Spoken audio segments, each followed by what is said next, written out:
Very good morning to all of you दोस्तों। स्वागत है आप सभी का वाईटी एजुकेशन पे। चैनल पे नए हैं तो प्लीज़ चैनल को सब्सक्राइब कीजिए। और रोज़ सुबह आप लोग को ये प्रैक्टिस सेट अब यहाँ से सुबह 9 बजे मिलेगा, जो कि आपकी आने वाली परीक्षा 67वीं बीपीएससी री एग्ज़ाम को कंडक्ट किया जा रहा है। बिल्कुल परीक्षाओं जैसा ही प्रश्न हम लेकर आने का पूरा प्रयास करेंगे। आप भी इस वीडियो में जुड़ें और अपने दोस्तों को वीडियो शेयर कीजिए। इस वीडियो का जो पीडीएफ है मैं आपको टेलीग्राम पे शेयर कर दूंगा, तो आप वहां से टेलीग्राम से जो है पीडीएफ डाउनलोड करके पढ़ सकते हैं। तो चलिए शुरुआत करते हैं। आज के पहले प्रश्न पर लेकर चलते हैं दोस्तों, और जो भी आपके डाउट हैं आप कमेंट सेक्शन में कमेंट करके भी पूछ सकते हैं। तो शुरुआत करते हैं आज के पहले प्रश्न से, और आज का पहला प्रश्न आपके सामने है। क्वेश्चन कहता है यहाँ पे, राजगीर में दुर्ग और स्तूप की स्थापना मगध के किस शासक ने की थी?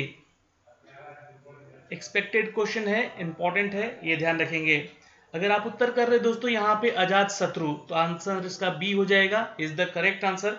क्योंकि आपको पता है कि बिंबिसार को मगध साम्राज्य का वास्तविक संस्थापक तो माना जाता है और राजा ही माना जाता था बिंबिसार को, लेकिन आपको बता दें कि बिंबिसार ने ग्रीव्रज में राजगीर को राजधानी बनाया और अजात शत्रु ने राजगीर में दुर्ग और स्तूप की स्थापना की, जो कि इस मगध शासक ने की थी। तो अजात शत्रु is the correct answer, note कर सकते हैं। सवाल नंबर चलते हैं 2 पे दोस्तों, आंसर कर लीजिएगा। यहाँ पे संस्कारों की कुल संख्या कितनी है? जितने भी एक्सपेक्टेड क्वेश्चन है दोस्तों हम कोशिश करेंगे आप तक पहुंचाने का, इसलिए ध्यान से रखेंगे।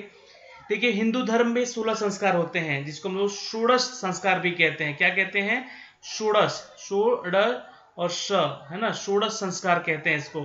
तो षोडश संस्कार यानी कि 16 संस्कार। तो ये याद रखेंगे दोस्तों, ये 16 संस्कार का उल्लेख किया गया है। तो आप यहाँ पे उत्तर कीजिएगा इनमें से कोई नहीं। जी हाँ, इनमें से कोई नहीं, आंसर ई हो जाएगा। आंसर 16 होगा, जो कि मानव को उसके गर्भ जो कि गर्भाधान संस्कार से लेकर उसके अंत्येष्टि क्रिया यानी कि जिसके मरणोपरांत तक ये संस्कार उससे जुड़े रहते हैं, जिसमें कि विवाह, यदोपतित संस्कार इत्यादि जो भी संस्कार उनको मिल पाते हैं वो इस हिंदू धर्म में ही मिल पाते हैं। और धर्म या फिर हिंदू धर्म के अनुयायी को गर्भधन से मृत्यु तक के 16 संस्कारों में जोड़कर रखा गया है। तो आंसर यहाँ पे हम कर लेंगे 16 इज द करेक्ट आंसर। सवाल नंबर चलते हैं 3 पे दोस्तों, आंसर कर लीजिएगा। निम्नलिखित में से कौन अस्थायी कणों में आते हैं?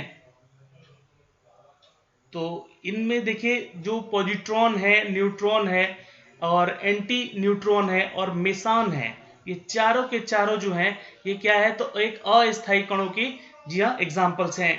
तो आंसर यहाँ पे हमारा जो है डी हो, मतलब इनमें से सभी हो जाएगा, यानी कि ई ऑप्शन पे आप उत्तर अगर किए हैं तो आपका उत्तर यहाँ बिल्कुल सही है। आप भी कमेंट सेक्शन में अपने आंसर्स कमेंट करते रहेंगे। सवाल नंबर चलते हैं 4 पे। निम्नलिखित में से कौन भारत के संविधान का संघीय लक्षण नहीं है? अब देखिए, सवाल में नहीं बोल दिया गया है, आंसर सोच समझ के कीजिएगा। देखिए, केंद्र तथा राज्यों के बीच की शक्ति का बंटवारा ये इसमें है भाई, भारतीय संविधान के संघीय लक्षण में। और पूर्ण रूप से एक लिखित संविधान ये भी है वर्णित यहाँ पे। इकहरी नागरिकता नहीं है यहाँ पे, देखिए ध्यान रखिएगा, जो कि इसके लक्षण नहीं है। ठीक है, आंसर क्या कर लेंगे? सी इज द करेक्ट आंसर। नहीं बोला गया है, इसलिए आपको ध्यान रखना होगा, भारतीय संविधान का जो संघीय लक्षण है वो इकहरी नागरिकता को सपोर्ट नहीं करता है।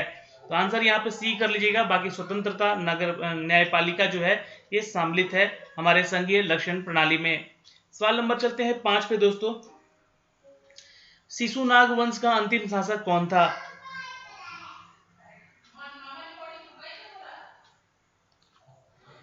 तो ये क्वेश्चन है कि शिशुनाग वंश का अंतिम शासक कौन था। तो अगर आप यहाँ पे उत्तर कर रहे हैं दोस्तों, लिख लीजिएगा नंदीवर्धन। जी हाँ, अगर आप उत्तर बी कर रहे हैं यहाँ पे तो आपका उत्तर बिल्कुल सही है। बहुत लोग यहाँ पे नाग दर्शक करेंगे, लेकिन ध्यान रखिएगा शिशुनाग का जो वंश का अंतिम राजा था ये नंदीवर्धन था। ये कब से कब था ये जानना जरूरी है आपका। तो 367 ईस्वी से लेकर, ठीक है, 345 ईस्वी पूर्व तक, ये ध्यान रखेंगे। और इसके बाद जो है महापदनंदन ने नंद वंश की स्थापना की हुई थी। ध्यान रखिएगा दोस्तों, महापदवंदन इसके बाद आए, ठीक है, याद रखिए नंदीवर्धन के बाद, जो कि यहाँ पे नंद वंश का स्थापना किए। कौन? महापद नंदन, ये लिख लीजिएगा आप लोग, ठीक है। थोड़ा सा ये स्पेलिंग जो है, मेरा हैंडराइटिंग ठीक नहीं है, बट आप लोग लिखते रहिएगा आंसर यहाँ पे। सवाल नंबर चलते हैं 6 पे दोस्तों, आंसर करिएगा। मुंबई और ठाणे किस द्वीप पर स्थित है? मुंबई और ठाणे किस द्वीप पर स्थित है? जिसका उत्तर आ रहा है सालसेट। जी हाँ, नोट कर लीजिएगा, ये द्वीप है दोस्तों सालसेट, हम लोग कहते हैं इसको द्वीप, जो कि महाराष्ट्र राज्य में स्थित है और यह दुनिया का सबसे अधिक घनी आबादी वाला द्वीप है। जी हाँ दोस्तों, याद रखिएगा। और आप लोगों ने ट्रॉम्बे, है ना, ट्रॉम्बे जो है, ट्रॉम्बे का द्वीप नाम सुना होगा। ट्रॉम्बे द्वीप जो है सॉलसेट के दक्षिण पूर्व में स्थित है और मुंबई महानगर और ठाणे के ये मध्य में है। जी हाँ, जिसको कि हम लोग मीरा भाईदर शहर साल्ट भी कहते हैं, ठीक है, याद रखेंगे। नेक्स्ट क्वेश्चन पे चलते हैं, क्वेश्चन नंबर 7 पे आंसर कर लेंगे। हाल ही में बिहार के किस जंक्शन पर पहला ब्रेल लिपि मैप लगाया गया? बिल्कुल, देखिए हर सवाल का जवाब जरूर दीजिएगा आप लोग यहाँ पे। जी हाँ, हाल ही में बिहार के किस जंक्शन पर, है ना, तो याद रखेंगे दोस्तों, ये पहला जो ब्रेल लिपि मैप लगा है, आप लोग कभी पटना जंक्शन जाइए घूमने को, है ना, वहां पे आपको दिखेगा ये ब्रेल लिपि मैप, जो कि पूरे जंक्शन पे ही लाइटिंग से इसको सुशोभित किया जाता है। तो आंसर यहाँ पे डी कर लीजिएगा, Patna junction is the correct answer. सवाल नंबर चलते हैं दोस्तों 8 पे आंसर करेंगे।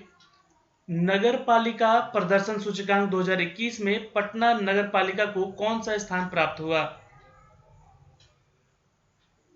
आंसर कर लीजिएगा दोस्तों। जी हाँ, 16वां is the correct answer, note कर लीजिएगा, C is the right answer. Patna नगर निगम की जो मेहनत दिखी, आखिर रंग लाई और निगम को प्रदर्शन सूचकांक में 16वां रैंक मिला है। तो वहीं जीवन सुगमता को लेकर सूचकांक में बड़ी छलांग इन्होंने लगाई है। और देखिए यहाँ पे दो चीज पूछा गया, ये पूछा गया है नगर प्रदर्शन सूचकांक 2021 का, है ना, पटना का स्थान 16वां है, लेकिन वहीं पे अगर जीवन सुगमता के बारे में पूछे, है ना, ये क्वेश्चन पूछ देगा कि जीवन सुगमता पे जो है आपका जो है राज्य पटना है, पटना जो शहर है, इसको कौन सा स्थान मिला है? तो बिहार राज्य की राजधानी है दोस्तों, याद रखिएगा, और इसको यहाँ पे 33वां स्थान मिला है जीवन सुगमता को लेकर, ठीक है। चलिए नेक्स्ट क्वेश्चन पे चलते हैं, क्वेश्चन नंबर 9 पे आंसर करेंगे। हाल ही में शुरू किए गए डाक विभाग के लॉगिन पोर्टल का नाम क्या है?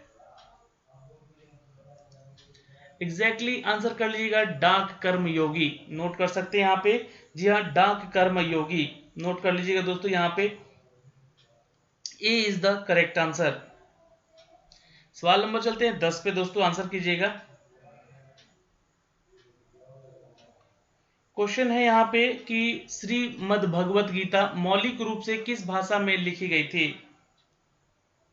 श्रीमद् भगवत गीता मौलिक रूप से किस भाषा में लिखी गई थी?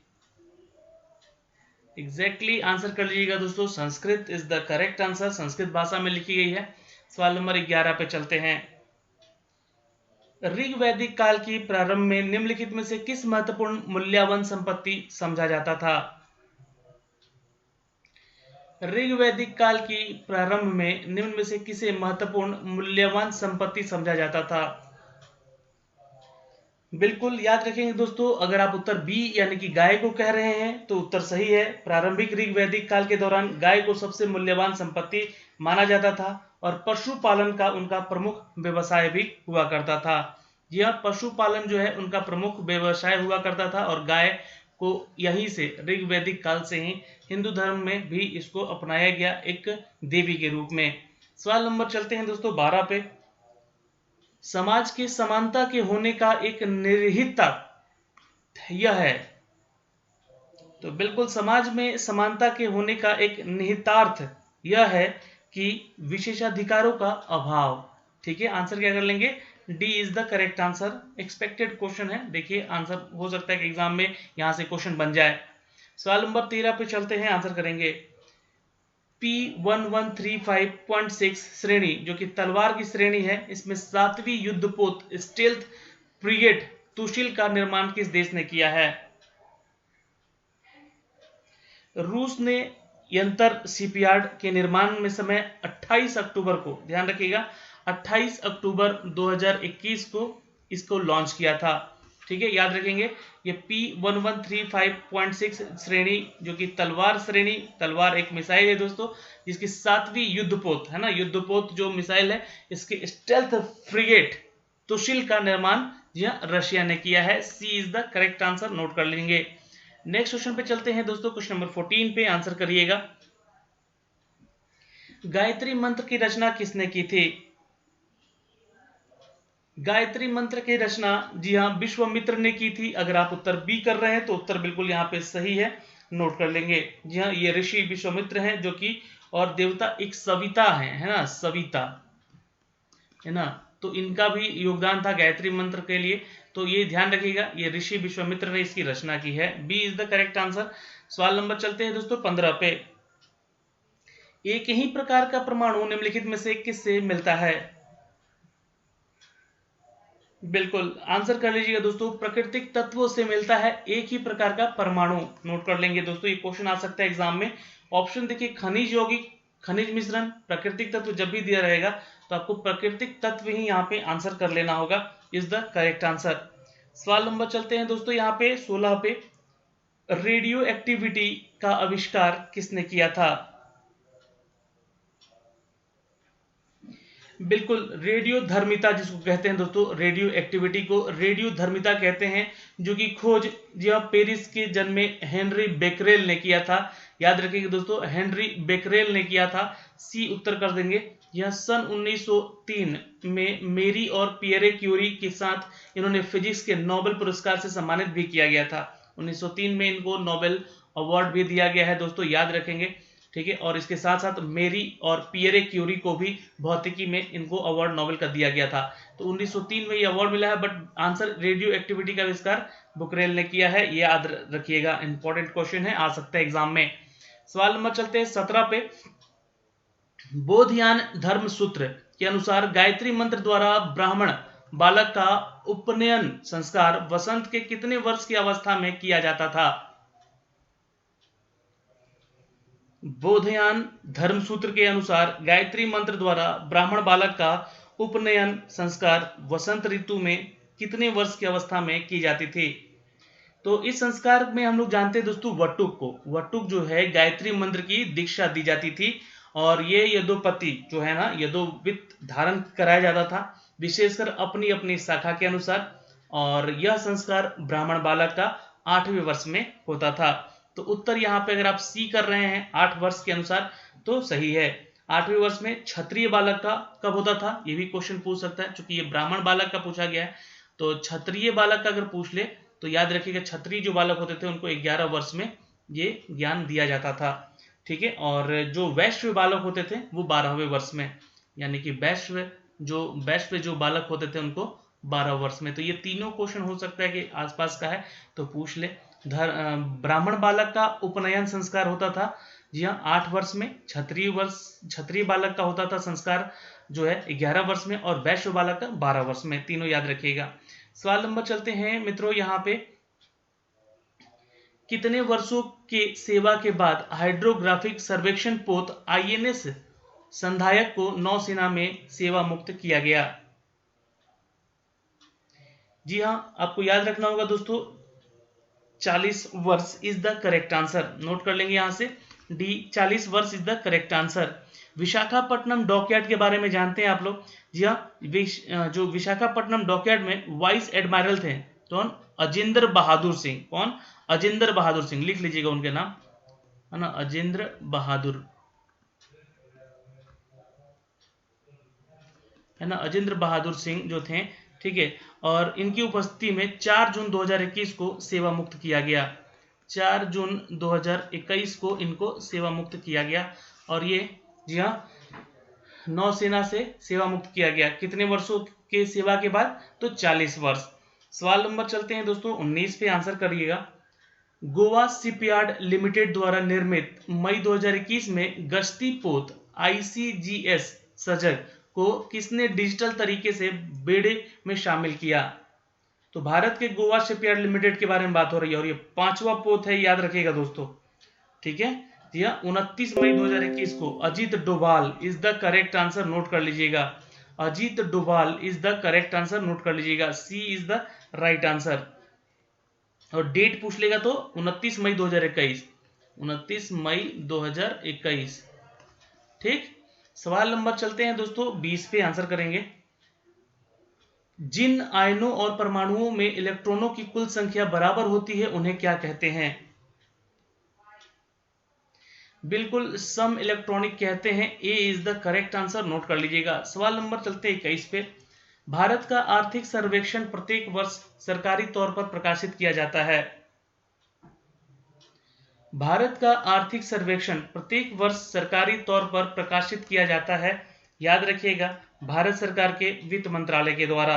ठीक है, अभी वित्त मंत्री कौन है हमारे? तो निर्मला सीतारमण है, निर्मला सीतारमण है, याद रहेंगे। और दोस्तों भारत सरकार के ये वित्त मंत्रालय के द्वारा जारी किया जाता है भारत का आर्थिक सर्वेक्षण प्रत्येक साल। ठीक है, याद रहेगा, इंपॉर्टेंट क्वेश्चन है। और अर्थव्यवस्था से रिलेटेड भी क्वेश्चन एग्जाम में रहेगा। और वर्ष 2020-21 में जो है 7.3 जो गिरावट दर्ज की गई भारतवर्ष में, 21-22 में इसको अर्थव्यवस्था को 9.3% अनुमान लगाया गया कि ये आगे बढ़ सकता है, तो ये भी ध्यान रखेंगे। सवाल नंबर चलते हैं 22 पे। भारतीय अर्थव्यवस्था के उदारीकरण का अग्रदूत किसको कहा जाता है? तो बहुत ही इंपॉर्टेंट क्वेश्चन है एग्जाम में आने के लिए। डॉक्टर मनमोहन सिंह, याद रखिएगा, जो कि हमारे देश के पूर्व प्रधानमंत्री भी रह चुके हैं और ये वित्त मंत्री भी रह चुके हैं 1990 से 91 के दौरान। ठीक है, नोट कर लीजिएगा दोस्तों, ये इन्हें भारतीय अर्थव्यवस्था का उदारीकरण अग्रदूत भी कहते हैं। जी हाँ, नोट कर लीजिएगा, ए इज द करेक्ट आंसर। सवाल नंबर चलते हैं 23 पे दोस्तों, आंसर करेंगे। मगध साम्राज्य का वास्तविक संस्थापक कौन था? एग्जैक्टली अगर आप उत्तर यहाँ पे ए कर रहे हैं, बिंबिसार, जी हाँ, मगध साम्राज्य का वास्तविक संस्थापक यानी कि राजा माना जाता था और इन्होंने ही राजगीर को अपनी राजधानी बनाई थी। तो जो कि मैंने शुरुआत क्वेश्चन में भी आपको ये चीज बताई है। सवाल नंबर 24। प्राचीन भारत में साम्राज्यवाद की शुरुआत और विकास का श्रेय दिया जाता है। जी हाँ, आप लोग भी फटाफट नीचे आंसर कमेंट बॉक्स में कमेंट जरूर कीजिएगा। Magadh is the correct answer, D Magadh is the correct answer. सवाल नंबर 25। महाभारत मूलतः किस रूप में जानी जाती है? महाभारत मूलतः किस रूप में जानी जाती है? याद रखेंगे, जय संहिता कहते हैं, D is the correct answer. जी हाँ, एक महाकाव्य है जिसको जय संहिता कहते हैं और भारत और महाभारत इन तीन नामों से प्रसिद्ध है। एक तो जय संहिता, दूसरा भारत और तीसरा महाभारत। सवाल नंबर चलते हैं दोस्तों 26 पे। किस काल में और छुटकी और हरथनाथ स्पष्ट रूप से उदित हुई थी? तो धर्मशास्त्र के समय ये हुआ था दोस्तों, D is the correct answer. जी हाँ, अछूत जिसको कहते हैं, है ना, जिसको छुटकी या और हरथनाथ स्पष्ट रूप से उदित हुए थे धर्मशास्त्र के समय। जी हाँ, D is the correct answer, note कर लेंगे। सवाल नंबर 27 पे चलते हैं। लोकतंत्र का उत्कृष्ट गुण है कि वह क्रियाशील बनता है। एग्जैक्टली याद रखेंगे दोस्तों, साधारण पुरुषों, जी हाँ, साधारण पुरुषों और महिलाओं के बुद्धि और चरित्र को लोकतंत्र का उत्कृष्ट गुण यही है जो कि यहाँ पे इसको क्रियाशील बनाता है। जी हाँ, साधारण पुरुषों और महिलाओं की बुद्धि और चरित्र को देखते हुए संवैधानिक सरकार जो व्यक्तियों को स्वतंत्रता प्रदान करती है तथा लोगों के हितों को प्रभावित करने वाली राज्य की अतिरिक्त सत्ता को प्रतिबंधित करने तथा उसके अंकुश लगाने का प्रयास भी करती है। तो सी उत्तर हम यहाँ से उत्तर करना चाहेंगे, इज द करेक्ट आंसर। सवाल नंबर चलते हैं 28 पे। देखिए, आप लोगों को भी यहाँ पे आंसर करना होगा और अब जो जितने भी दिन आपके बचे हुए हैं इन दिनों में खुद को इतना प्रिपेयर करना होगा कि कोई भी क्वेश्चन कहीं से भी पूछ ले, हम आपको एटलीस्ट उतना जरूर क्वेश्चन कराएं कि आपके एग्जाम के लिए आपको सभी क्वेश्चन बन पाए परीक्षा में। सवाल अब 28वां है, आंसर करेंगे। P-15B के तीसरे युद्धपोत का जलावतरण 20 अप्रैल 2019 को किस शहर में किया गया था? एग्जैक्टली आंसर कीजिएगा दोस्तों, Imphal is the correct answer, note कर लीजिएगा दोस्तों, Imphal is the correct answer. जी हाँ, भारतीय नौसेना को एक नया प्रोजेक्ट मिला था 15B जो कि तीसरा युद्धपोत था, जो कि जलावतरण में 20 अप्रैल 2019 को किस शहर में किया गया था? तो Imphal is the correct answer, note कर लीजिएगा। ए उत्तर हमारा सही है। जी हाँ, पहला विशाखापट्टनम, दूसरा मोरगुमाओ और चौथा पोरबंदर, ये भी याद रखेंगे। और तीसरे पे जो दोस्तों इम्फाल है, याद रखेंगे। एक एक्सपेक्टेड क्वेश्चन है, ये लिख लीजिएगा। पहला कहाँ था? विशाखापट्टनम, ठीक है। और दूसरा कहाँ था? दूसरा था दोस्तों यहाँ पे मोरगुमाओ, ठीक है। और तीसरा इम्फाल, और चौथा तो याद रखिएगा दोस्तों यहाँ पे पोरबंदर, ठीक है, गुजरात। ओके, ये 4 है, तो ये याद रखेंगे। सवाल नंबर चलते हैं 29 पे। ग्रीन सूत्रों में कितने प्रकार के संस्कारों का उल्लेख है? बिल्कुल, सनातन धर्म के अनुसार हिंदू धर्म में 16 संस्कार है, जिसको कि हम लोग षोडश संस्कार कहते हैं, ये मैंने आपको बताया।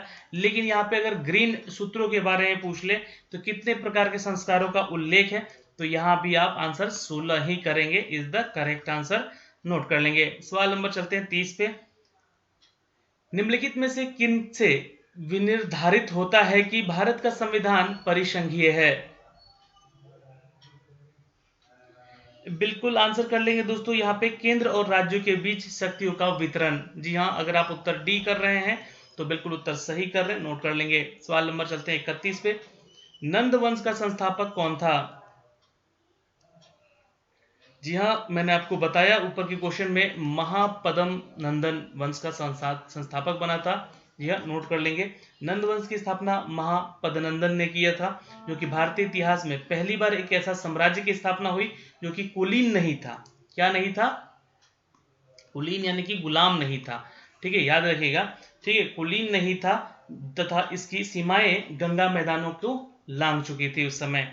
तो आंसर ए कर लीजिएगा। सवाल नंबर चलते हैं दोस्तों 32 पे। निम्न में से किस नदी को ऋग्वेद में माते तमा देवी तमा एवं नदी तमा संबोधित किया गया था? एक्चुअली बिल्कुल, देवी तमा और नंदी तमा, ठीक है, याद रखेंगे। माती तमा, देवी तमा और नदी तमा संबोधित किया गया था दोस्तों, याद रखेंगे, सरस्वती को। B is the correct answer, note कर लेंगे। सवाल नंबर चलते हैं 33 पे। मगध के किस शासक को कली का अंश परशुराम अवतार कहा गया है? बिल्कुल, नंद वंश के संस्थापक महापद्म नंदन को ही कहा गया है, यह मगध साम्राज्य के महाजनपद के अनुसार। सवाल नंबर चलते हैं 34 पे। स्कॉर्पियन श्रेणी की पहली पनडुब्बी आईएनएस कलवरी का जलावतरण अक्टूबर 2015 में हुआ, जिसको कि 14 सितंबर 2017 को नौसेना में शामिल किया गया। ये किसके द्वारा? तो दूसरी खंडेरी जो था, और तीसरी करंज थी, और चौथी क्या थी? तो चौथी वेला थी, ठीक है, याद रखिएगा। और यहाँ पे पूछा गया है स्कॉर्पियन श्रेणी में पहली पनडुब्बी, है ना, पहली पनडुब्बी नरेंद्र मोदी के द्वारा यहाँ पे संबोधित किया गया था। यह पनडुब्बी आईएनएस कलवरी, ठीक है, याद रखेंगे, आईएनएस कलवरी, जो कि अक्टूबर 2015 में हुआ, और 14 सितंबर 2017 में इसको यह नौसेना में शामिल कर लिया गया। और दूसरी खंडेरी थी, तीसरी करंज थी, और चौथी वेला थी। और दोस्तों यहाँ बता दें कि अन्य दो में वजीर और वक्सीर दोनों भी शामिल किया गया था। सवाल नंबर चलते हैं 35 पे। रेडियो एक्टिविटी मापी जाती है?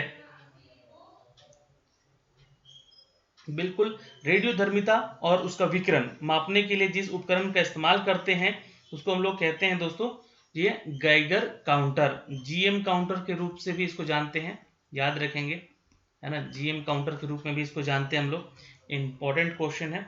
और ध्रुवित प्रकाश को लेकर यह गुजरने के कारण जो है ध्रुवण की कोण को मापने का भी ये कार्य करता है, ठीक है।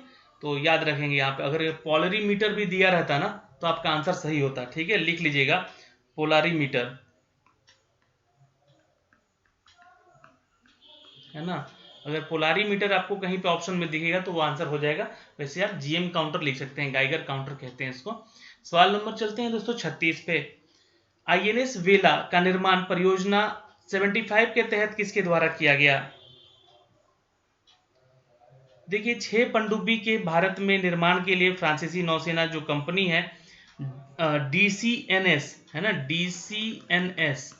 DCNS जो कि फ्रांसीसी कंपनी का है, अक्टूबर 2005 में एक समझौता किया था। और ये दोस्तों मझगांव डॉकशिप विलियर्ड्स लिमिटेड है ना, ये जो है किसके द्वारा किया गया था, तो मझगांव डॉकशिप बिलियर्ड्स लिमिटेड के द्वारा किया गया था। याद रखिएगा 6 पनडुब्बी के भारत में ही निर्माण के लिए फ्रांसीसी नौसेना कंपनी जो थी दोस्तों कौन, तो DCNS है ना, DCNS जो कि अक्टूबर 2005 में एक समझौता किया था और ये मझगांव डॉकशिप लिमिटेड में हुआ था। सवाल नंबर चलते हैं 37 पे। हीलियम के नाभिक में क्या होता है? 2 प्रोटॉन होते हैं और 2 न्यूट्रॉन होते हैं। C is the correct answer, note कर सकते हैं दोस्तों यहाँ पे। सवाल नंबर चलते हैं 38 पे, आंसर करेंगे। अगस्त 2021 में भारत ने किसी देश के एक K103 राइफल खरीदने के लिए समझौता किया और 1996 से इसे इस्तेमाल हो रहे इंसास है ना, इंसास का स्थान ले लेगा। तो बिल्कुल यहाँ पे ध्यान रखेंगे दोस्तों, रूस इज द करेक्ट आंसर, चूंकि अमेठी में ही, और ये आपको बता दें कि अमेठी में आर्डियंस फैक्ट्री में AK-103, आई थिंक मुझे लगता है कि AK-203 जो है, ये अगर क्वेश्चन पूछेगा तो 203 के निर्माण के लिए रूस से समझौता और उद्घाटन नरेंद्र मोदी जो किए थे 2019 में किए थे। ठीक है, याद रखेंगे। तो आंसर क्या कर लीजिएगा, रूस इज द करेक्ट आंसर। यहाँ पे AK-103 था या 203, कंफ्यूज मत होइएगा। ठीक है, ये AK-103 ही था। ठीक है, इसको नोट कर लीजिएगा, 203 नहीं था, AK-103। ठीक है, जो कि रूस ने इसको ये जो है एक राइफल जो है बनाया था, समझौता किया गया था, जो कि 1996 में इस्तेमाल हो रहा इंसास का स्थान ले लेगा। ठीक है, तो रूस इज द करेक्ट आंसर। और ये समझौता हुआ था कब आपका, नरेंद्र मोदी के द्वारा। तो याद रखेंगे 2019 में एक समझौता किया गया, किसके साथ, रसिया के साथ, अमेठी में हुआ और ऑर्डिनेंस फैक्ट्री बोर्ड के द्वारा किया गया दोस्तों। सवाल नंबर चलते हैं 39 पे, आंसर करेंगे। बिंबिसार ब्रह्मदत्त को पराजित कर कौन सा राज्य जीता? बिल्कुल आंसर कर लीजिएगा, अंग इज द करेक्ट आंसर। अंग जो है एक महाजनपद है, नोट कर सकते हैं आप लोग यहाँ से। सवाल नंबर चलते हैं, 16 महाजनपद है टोटल, आप लोग को पता होना चाहिए, क्वेश्चन पूछेगा एग्जाम में तो बता दीजिएगा। इसमें से अंग जो है कौशल, वजी, अवंतिका, ये सब भी उसके अंग ही मतलब हैं। बट बिंबिसार ने ब्रह्मदत्त को पराजित करके कौन सा राज्य जीता था, तो अंग राज्य जीता था, याद रखेंगे। सवाल नंबर चलते हैं 40 पे। केंद्र सरकार और राज्य सरकारों का प्राधिकार प्राप्त होता है। आंसर कर लीजिएगा ए, भारतीय संविधान से। आप लोगों को भी समय दिया जा रहा है कि आप लोग जो है नीचे आंसर कमेंट सेक्शन में कमेंट कीजिएगा, तभी आपके कमेंट से हमें मोटिवेशन मिलेगा। और आप वीडियो को लाइक भी जरूर कर दीजिएगा, ताकि आपके मोटिवेशन से ही हमें यहाँ पे और भी वीडियो लाने का मौका मिल सके। तो सही उत्तर भारत के संविधान है। भारत का संविधान भारत का सर्वोच्च कानून होता है, और हमारे देश में सब कुछ सीधे या जो परोक्ष रूप से देखा जाए तो संविधान से ही, संविधान की अपनी शक्तियों से हमें प्राप्त होता है। तो भारत के संविधान से राज्य और केंद्र सरकार को प्राधिकरण प्राप्त होता है। आंसर ए कर सकते हैं। सवाल नंबर 41। जिस तत्वों के परमाणु में 2 प्रोटॉन, 2 न्यूट्रॉन और 2 इलेक्ट्रॉन हो, उस तत्व की द्रव्यमान संख्या कितनी होती है?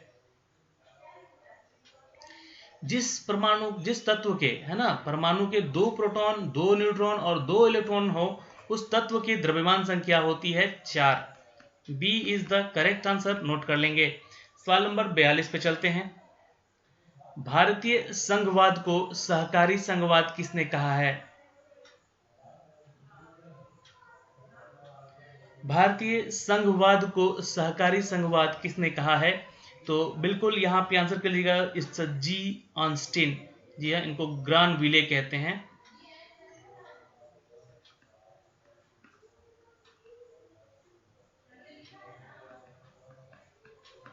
ठीक है, ग्रानविले ऑस्टिन कहते हैं इनको, नोट कर लीजिएगा, जी Austin is the right answer. सवाल नंबर चलते हैं दोस्तों 43 पे, आंसर करेंगे। रासायनिक तत्व के अणु के संदर्भ में चुंबकीय क्वांटम संख्या का संबंध है? बिल्कुल अभिविन्यास से है, नोट कर सकते हैं, D is the correct answer. देखो ml से डिनोट करते हैं, हम लोग नोट कर सकते हैं। जी हाँ, चुंबकीय कक्ष के क्वांटम संख्या को ml से डिनोट करते हैं। और जो समवंती जो अक्ष है इसको एक मानक सेट के रूप में भी इसको प्रदर्शित करते हैं। सवाल नंबर चलते हैं 44 पे। प्राचीन भारतीय ऐतिहासिक भूगोल में रत्नाकर नाम सूचक था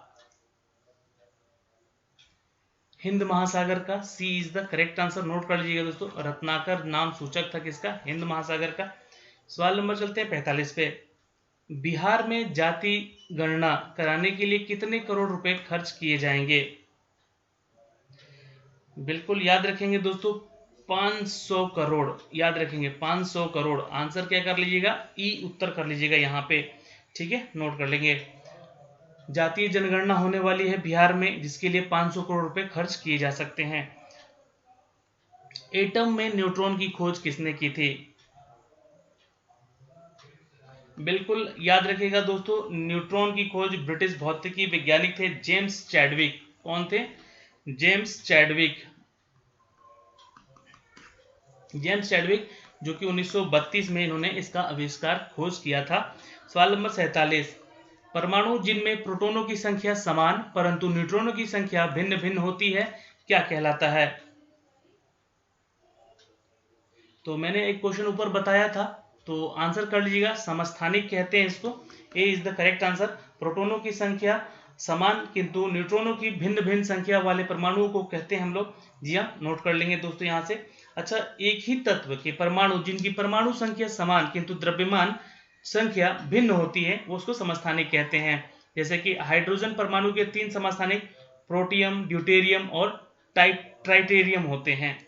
हाइड्रोजन के ही एग्जाम्पल लेके बता दिया गया है, जिसके 3 समस्थानिक हैं, याद रखेंगे दोस्तों। एक है आपका प्रोटियम, ड्यूटेरियम और ट्राइटियम, ठीक है। सवाल नंबर चलते हैं 48 पे। किस उपनिषद का शाब्दिक अर्थ सफेद घोड़ा है? बिल्कुल आंसर कर लीजिएगा दोस्तों यहाँ पे।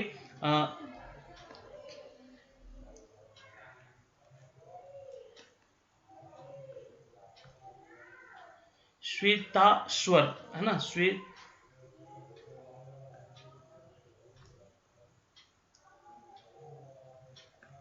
ठीक है, लिख लीजिएगा। श्वेताश्वतर जो है यहाँ पे दोस्तों कहते हैं इसको, याद रखेंगे।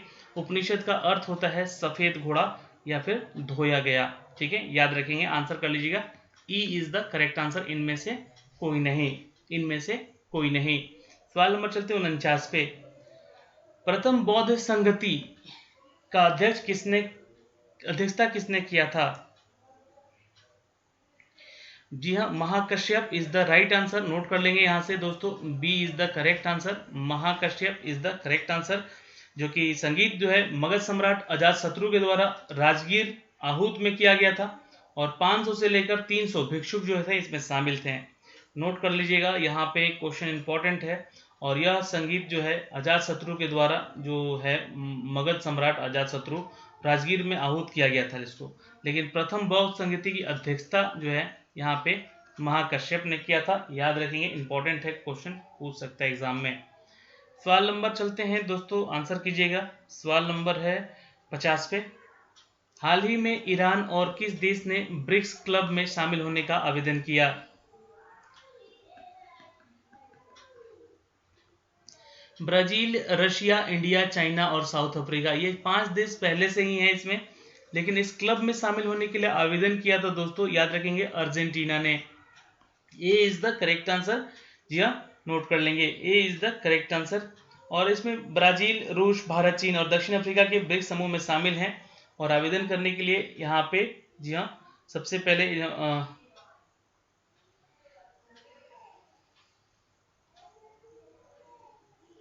अर्जेंटीना, इन 4 ऑप्शन में से देखिए अर्जेंटीना है। लेकिन आपको बता दें कि ईरान ने भी आवेदन कर दिया है, ठीक है, ये भी ध्यान रखिएगा। जो कि गैस उत्पादन वाला सबसे बड़ा देश ये भी है, ठीक है, ये ध्यान रखिएगा। लेकिन ऐसा कंफ्यूज मत होइएगा, ये 4 ऑप्शन में से आप बोलिएगा अर्जेंटीना, आपका उत्तर सही है। सवाल नंबर चलते हैं दोस्तों 51 पे। मुंबई स्थित मझगांव डाक शिपयार्ड लिमिटेड द्वारा निर्मित युद्धपोत विशाखापट्टनम एक बार में कितने दिन समुद्र में रह सकता है? 42 दिन तक। D is the correct answer, note कर लीजिएगा। सवाल नंबर 52 पे चलते हैं।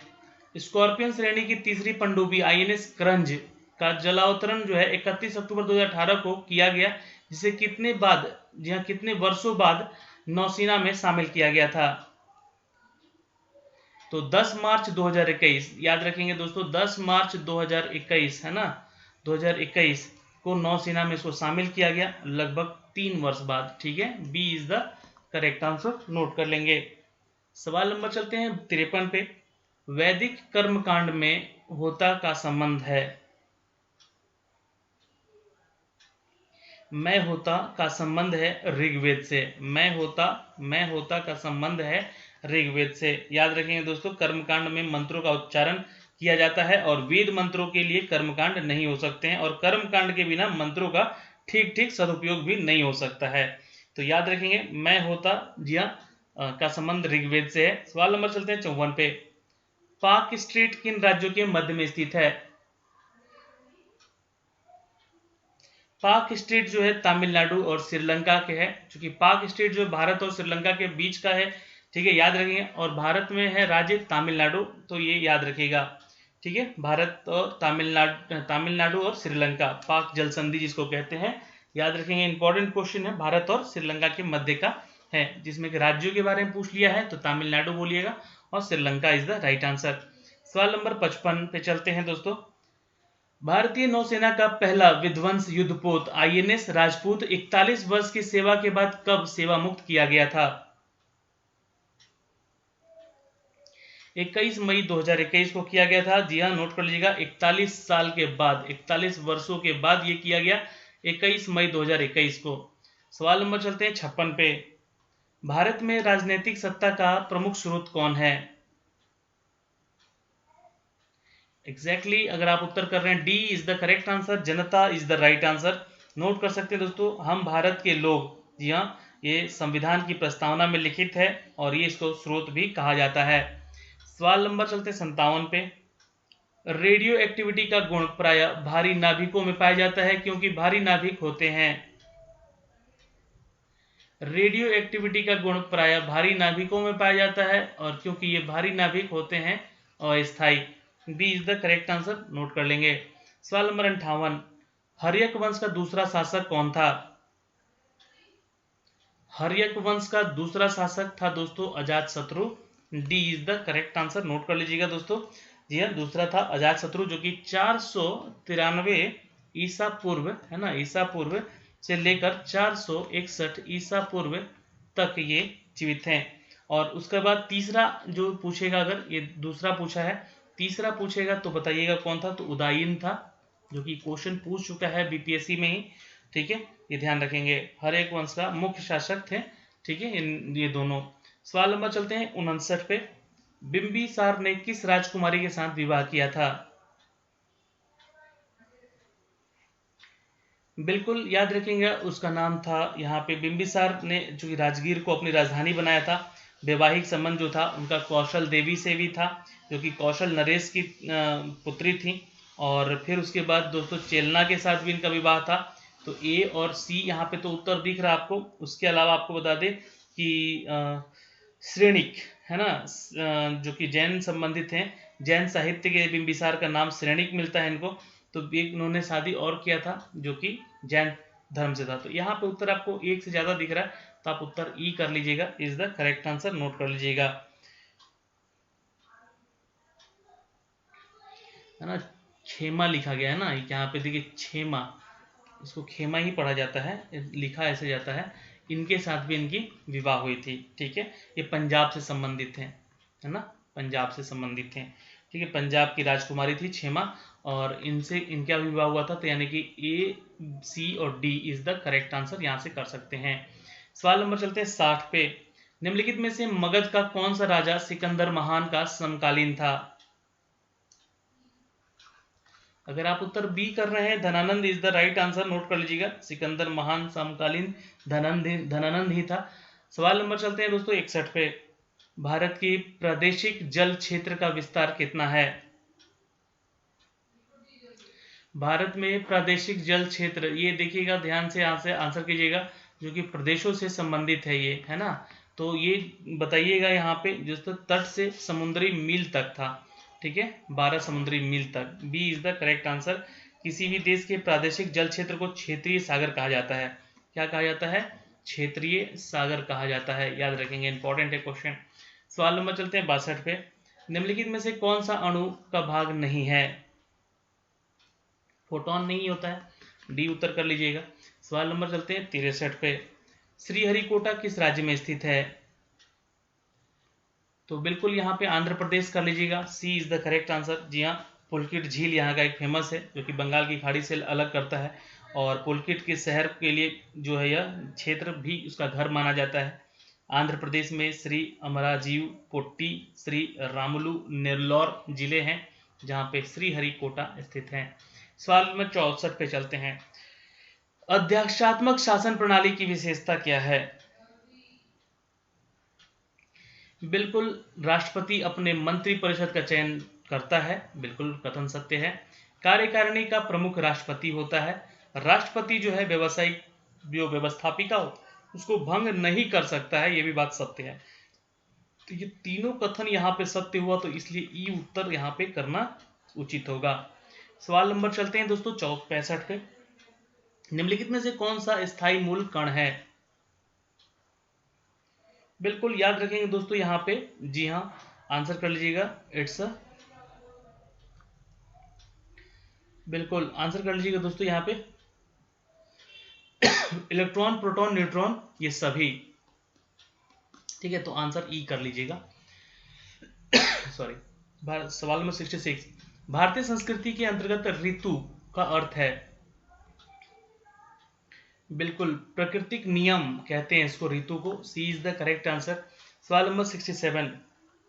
हिंदू पौराणिक कथा के अनुसार समुद्र मंथन हेतु किस सर्प ने रस्सी के रूप में स्वयं को प्रस्तुत किया है? बिल्कुल, Vasu is the correct answer, note कर लीजिएगा। भगवान के आदेशानुसार इंद्र ने समुद्र मंथन के अमृत निकलने के बाद बलि को बताया, और असुरराज बलि ने देवराज इंद्र से समझौता कर लिया और समुद्र मंथन के लिए तैयार हो गए, जिसको कि मंदराचल पर्वत को मथनी तथा वासुकी नाग को ना, वासुकी जो है वासुकी नाग हुआ, अगर जिसपे कि आप लोगों ने तस्वीरों में भी देखा होगा, भगवान श्री विष्णु जो है उस पर विराजमान है, तो वासुकी नाग को नीति बनाया गया था इसमें। तो आंसर यहाँ पे बी कर लीजिएगा, इज द करेक्ट आंसर। सवाल नंबर चलते हैं 68 पे। सबसे पहले इलेक्ट्रॉन के आवेश का सफलतापूर्वक निर्धारण किसने किया? तो Millikan, B is the correct answer, note कर सकते हैं। सन 1909, याद रखिएगा दोस्तों, सन 1909 में रॉबर्ट ए मिलिकन और हार्वे फ्लेचर ने, ठीक है, इलेक्ट्रॉन के आवेश को निर्धारित करने के लिए मिलिकन के तेल पौध का प्रयोग किया था। ठीक है, आंसर कर लीजिएगा, B is the right answer. सवाल नंबर 69। अक्टूबर 2016 में हुए समझौते के तहत 4 और युद्धपोत में 2 का निर्माण रूस में होगा, जिसे रूस कब तक भारत को आपूर्ति करेगा? इस श्रेणी में 6 युद्धपोत पहले ही नौसेना में शामिल किए जा चुके हैं, और आंसर कीजिएगा 2023 तक is the correct answer, note कर लीजिएगा। सवाल नंबर चलते हैं 70 पे। रेडियो सक्रियता किस गुण का है? रेडियो सक्रियता किसका गुण है? तो ये नाभिक का गुण होता है दोस्तों, D is the correct answer, note कर लेंगे। सवाल नंबर 71। निकोबार द्वीप समूह का सर्वोच्च शिखर कौन सा है? बिल्कुल, माउंट थ्यूलियर, नोट कर सकते हैं दोस्तों, B is the correct answer. Andaman Nicobar द्वीप समूह का सर्वोच्च शिखर है दोस्तों कौन सा? तो प्ल्याग शिखर, ठीक है, सैडल पीक कहते हैं उसको। और ये निकोबार द्वीप समूह से पूछेगा तो याद रखिएगा माउंट थ्यूलियर कहिएगा, और अगर अंडमान निकोबार दोनों पूछ लेगा तो बताइएगा प्ल्याग शिखर, जिसको सैडल पीक कहते हैं।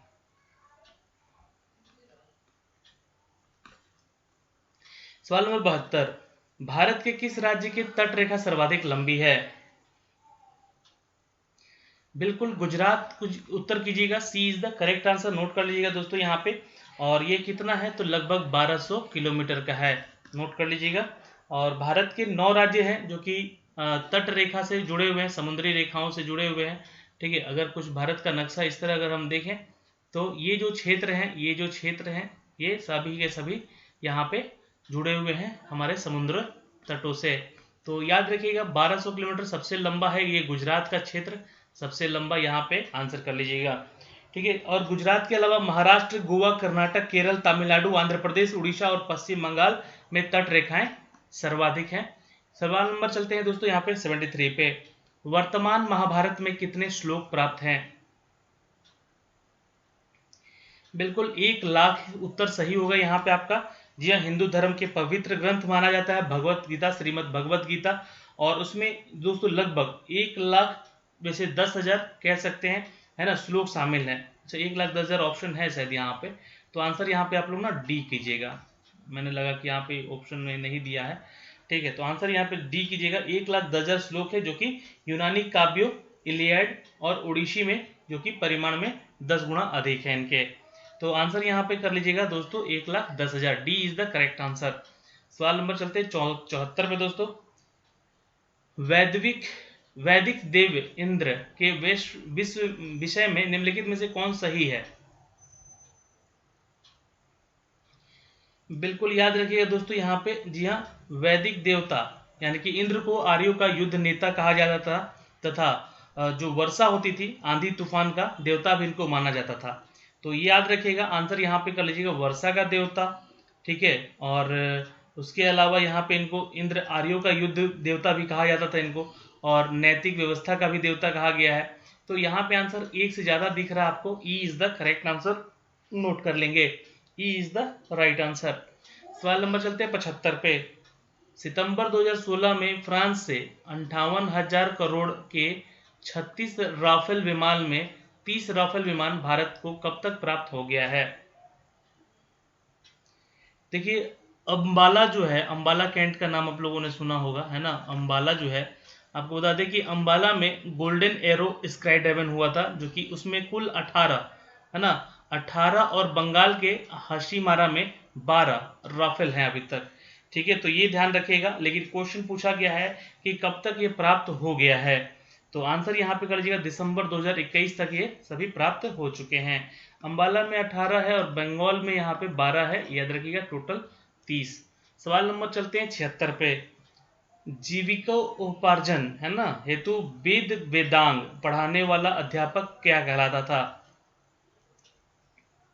जीविकोपार्जन हेतु वेद वेदांग पढ़ाने वाला अध्यापक कहलाता था उपाध्याय। C is the correct answer, note कर लीजिएगा दोस्तों यहाँ पे, उपाध्याय को कहते थे अध्यापक। ठीक है, याद रखेंगे। और आचार्य गुरुकुल की स्थापना करके शिष्यों को पढ़ाता था तथा कोई फीस नहीं लेता था, किंतु शिष्य के द्वारा दी गई दक्षिणा को स्वीकार जरूर कर सकता था। सवाल नंबर 77। निम्न में से कौन परमाणु के बाहर स्वतंत्र अवस्था में रह सकता है? तो स्थायी कण A is the correct answer, note कर लीजिएगा। सवाल नंबर 78। हाइड्रोजन परमाणु के द्रव्यमान को लगभग बराबर होता है? जी हाँ दोस्तों, याद रखिएगा, प्रोटॉन का द्रव्यमान और न्यूट्रॉन का द्रव्यमान, ए और बी दोनों, तो आंसर यहाँ पे हम ई कर लेंगे।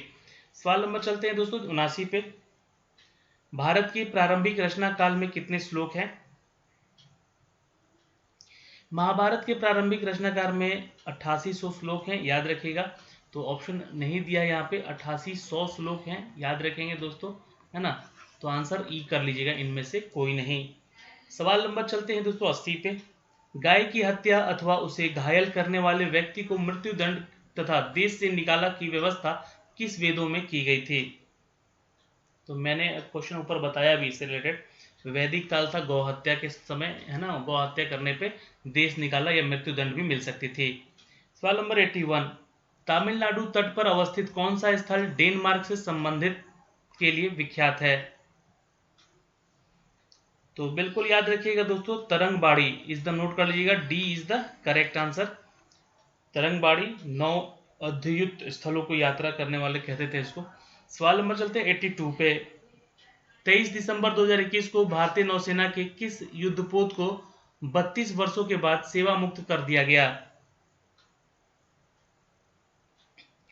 मझगांव डॉक शिपयार्ड द्वारा निर्मित आईएनएस खुखरी 23 अगस्त 2019, है ना, 1989 को शामिल किया गया था, याद रखिएगा। ठीक है, याद रखिए 1989, 1979, है ना, 79। ठीक है, याद रखिए, इसको शामिल किया गया था। तो आईएनएस खुखरी याद रखेंगे दोस्तों, INS Khukri is the right answer, D is the correct answer. सवाल नंबर 83, ऋग्वैदिक पणि किस वर्ग के नागरिक थे? बिल्कुल याद रखें दोस्तों, व्यापारी, D is the right answer. सवाल नंबर चलते हैं 484, निम्नलिखित में से कौन सा सही है? तो भारत एक संसाधनात्मक प्रजातंत्र है, ये आपका उत्तर बिल्कुल सही है। सवाल नंबर 85, बैरन द्वीप प्रथम बार कब उजागर हुआ था? बैरन द्वीप जो है 1787 में ही निकलकर सामने आ चुका था, याद रखेंगे दोस्तों। और 28 मई 2005 में इसको बताया जाता है कि ये फटा एक बार फिर से, ठीक है, बैरन जो वहां पे ज्वालामुखी था। सवाल नंबर चलते हैं दोस्तों 86 पे। सवाल नंबर 86, हाल ही में किस देश ने भारत की आज़ादी के 75 वर्ष गांव पर 5 छात्रवृत्तियों की शुरुआत की? Britain, A is the correct answer, note कर लीजिएगा, स्वतंत्रता दिवस की 75वीं वर्षगांठ याद रखेंगे, ए इज द करेक्ट आंसर। सवाल नंबर 87, अजातशत्रु गद्दी पर कब बैठा था? 492 ईसा पूर्व is the correct answer, note कर सकते हैं दोस्तों। और लगभग वही 492 या 93 कह सकते हैं, 492 से 93 का जो मध्य था ईसा पूर्व का, तब बैठा था। सवाल नंबर चलते हैं 88 पे, भारत में दल विहीन प्रजातंत्र किसने प्रस्तावित किया?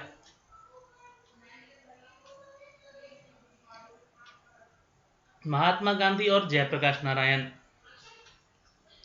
ए और C is the correct answer, note कर लीजिएगा।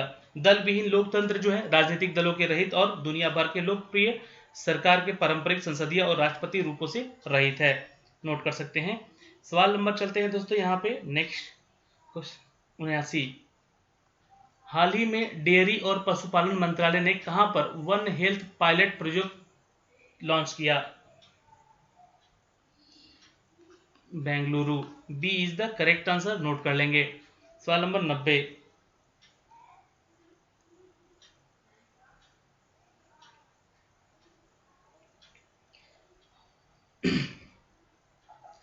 बिहार के स्वास्थ्य मंत्री के अनुसार राज्य में कितने नए स्वास्थ्य केंद्र खोले जाएंगे? तो 1544 is the correct answer, A is the right answer, note कर लेंगे। और 5690 स्वास्थ्य उपकेंद्र हैं इसके, और 534 नए पीएचसी अस्पतालों का भी मानक दिया गया है इसमें। लेकिन यहाँ पे कितने नए स्वास्थ्य केंद्र खोले गए हैं? तो याद रखेंगे 1544 खोले जाएंगे। सवाल नंबर 91, सर क्रीक विवाद किन दो देशों के मध्य है? बिल्कुल आंसर कर लीजिएगा, बी भारत और पाकिस्तान, जी हाँ, जो कि 96 किलोमीटर का ये जो सीमा है, ये एक ज्वारीय एस्चुरी है, और यह गुजरात के कच्छ जिले से पाकिस्तान के सिंध जिले तक सीमा लगती है। यह भारत और पाकिस्तान के बीच का सीमा विवाद है, लेकिन यह विवाद कम अभी चर्चा में है, याद रखिएगा, B is the correct answer. सवाल नंबर 92, निम्न में से कौन सा द्वीप भारत तट के रेखा के सुदूरवर्ती द्वीप की श्रेणी में आता है? तो Minicoy is the correct answer, जो कि सुदूरवर्ती द्वीप की श्रेणी में इसको रखा गया है। सवाल नंबर 93, भारत और रूस के द्वारा संयुक्त रूप से विकसित ब्रह्मोस सुपरसोनिक मिसाइल का उत्पादन कहां किया जाएगा?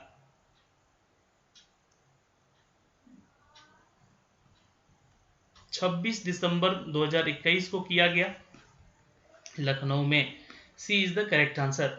सवाल नंबर 94, श्रीहरिकोटा द्वीप किस झील में समीप स्थित है? तो मैंने अभी ऊपर बताया आपको, इससे आंसर रिलेटेड था, पुलकित झील। सवाल नंबर 95, विश्व के सबसे बड़े बृहत्काय केकड़े के लिए प्रसिद्ध क्षेत्र कौन सा है?